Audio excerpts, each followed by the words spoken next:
Jarane gading jaran gading wong masalah jaran gading wong masalah palingane ra tuanu siya uwe cucu miraja ngaromat cucu miraja ngaromat maka bagi bari toyo maka bagi bari toyo tabu api dan jaburin siya uwe cucu miraja ngaromat cucu miraja ngaromat maka bagi bari toyo maka bagi bari toyo tabu api dan jaburin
by Stefan Philip is over.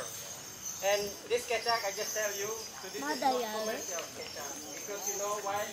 This Kechak, all the money what you pay tonight will go to build a new temple, which one is the biggest temple we have in Ubud.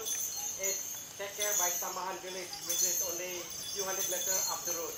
So this Kechak, we've been organized for 3 years, and the temple is already almost done.